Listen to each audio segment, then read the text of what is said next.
Not so long ago, about half the population of Glasgow lived in districts like these.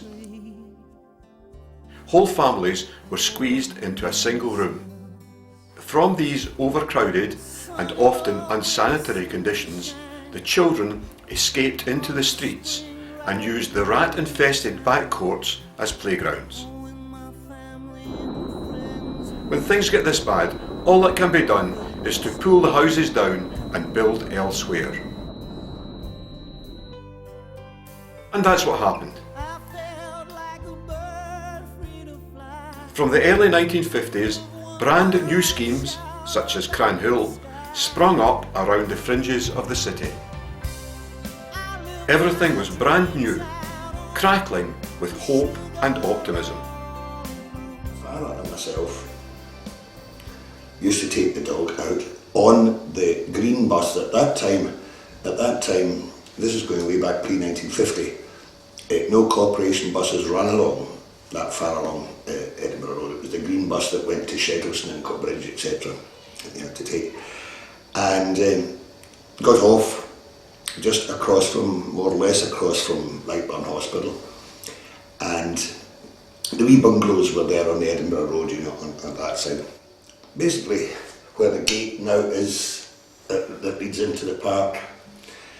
And that was all fields. Everything there was fields. There was nothing else. After Carntine, after, what was that, Rochesy Road, there was nothing. It was all fields.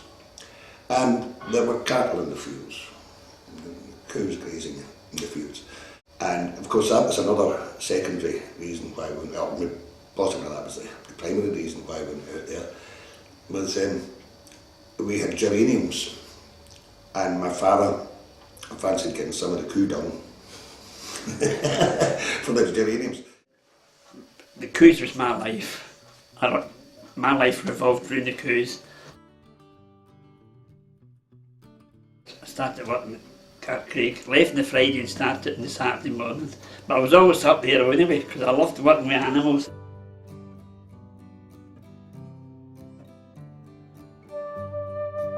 Used to dog to school on a Monday to go to Lanark Market with Alec McGall. That was the big market for our area. The Glasgow market was just a meat market. Once they were finished, going in for and killed for human consumption. We sold the calves out at Lanark Market, and we brought the coos. It was a flying. You called them a flying stock. You just kept them for milking the coos, and because we were retailing them out round Rudbury and Carntine here. We had fields on both sides of the canal. Johnny Stewart, him and Crop, had the big house in Crop. All the ground that he cropped went down to Edinburgh Road and right out to the length of Cranhill Farm where there was the march fence or the dyke. 1950, down to Uncle Geordie's. I was with him for 10 years till he retired. Then I came back up this way. I was 9 years in Craigend Farm before it.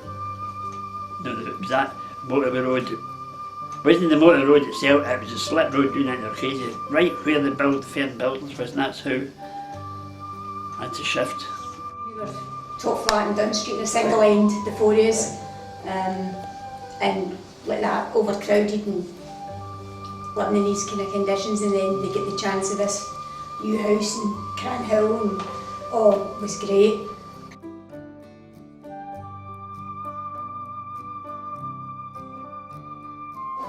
But it was like that to get out of the overcrowding and to have this big house and all. We thought this was wonderful. I think it must have been the same for everybody. I think everybody was the same. As far as the people in Cranhill were concerned, they were in the country. You know, you could walk across the canal bridge and buy fresh eggs for the farmer. It was big wide open spaces. I mean, as I said, the park where we were at the field, which is now Fire Foods, but what eventually was the school. Yes. I mean, that was just a big open field that we all played in. Bear Wiltshire, where the high flats are, that was the Sugar Ollie Mountains. That's true. Where we all went to play in the Sugar Ollie Mountains. The Sugar Ollies, of course, were not mountains at all. They just seemed that way to those who played on them. They were made up of the waste from the chemical works at Townhead, dumped by barges on the bank of the Monkland Canal, Cranhill's northern boundary. In time, bus routes were extended throughout the scheme and beyond once Queensley was built. Rows of shops appeared, like those at Monarch Road. Schools were constructed, initially temporary 4-classroom aluminium units. Before Cranhill Parish Church and St Maria Goretti's were built, the aluminium schools served as places of worship.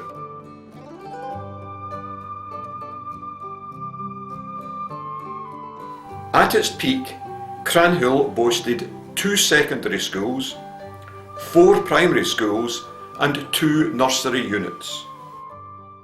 Each of the secondaries had its own swimming pool.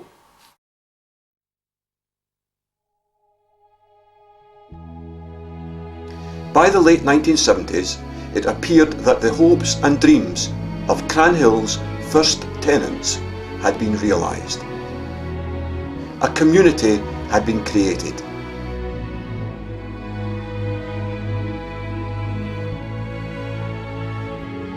There was a park where children and adults could play. There were schools.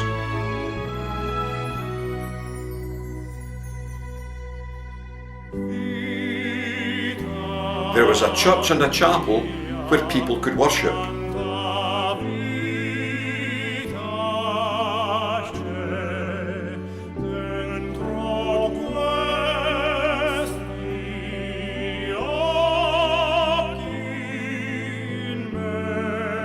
Cranhill seemed settled and secure. There have been times in my life when I couldn't see a difference in pain or in joy or in sun or in rain. It just seemed the same. But I'm only human, branded by ambition. But I'm going to make it. Vita mia quanta vita c'è, generoso accesso in me. So many temptations in life I could have followed.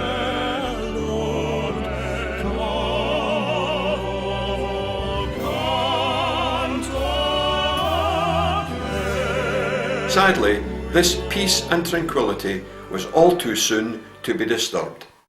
So much has changed in Cranhill.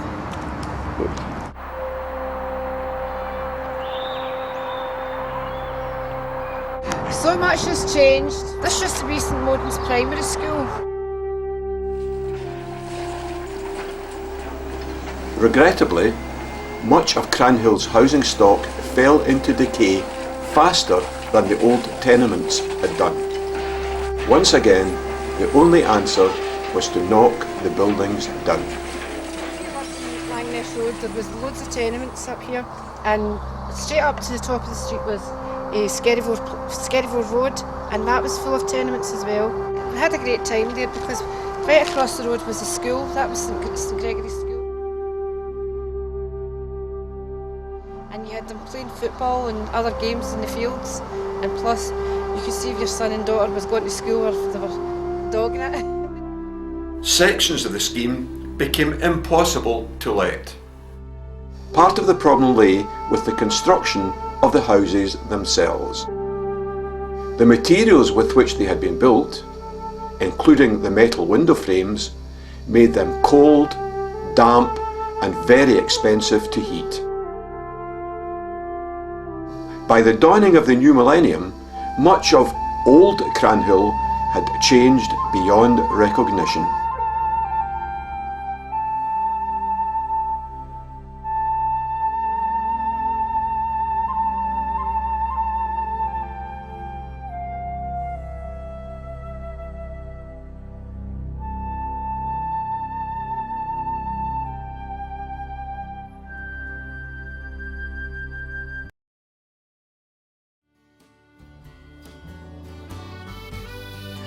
Some of the tenements have been remodelled on the outside and brought up to acceptable modern day standards on the inside.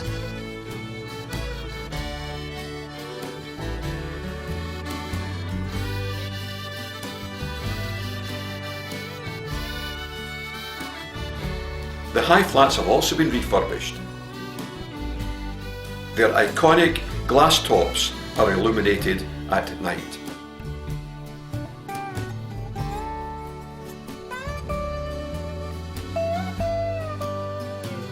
New family homes have been built, both by housing associations and private developers.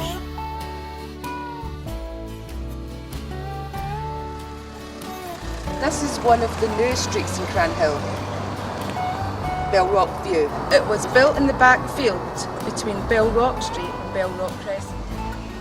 By contrast, one of the oldest, still easily recognisable areas lies to the east of Rockhazy Road. Only the mature trees give a clue as to the age of this part of the scheme. The walls of Cranhill School remain. The school itself has been replaced by housing and the pitch by a supermarket complex. On the site of St Gregory's, a new primary school has been built. One of the scheme's two new state-of-the-art primaries, St Maria Goretti's, sits side by side on Skerryville Road with its sister school, Cranhill Primary.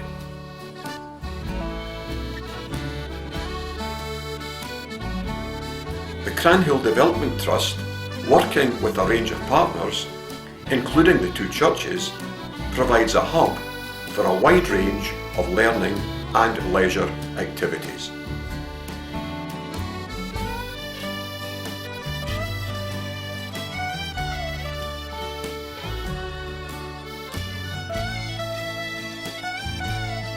Its cafe is a gathering place where people can meet old and new friends. The cafe plays a central role in helping the Trust achieve one of its key priorities, community integration. Cranhill is on the up and up.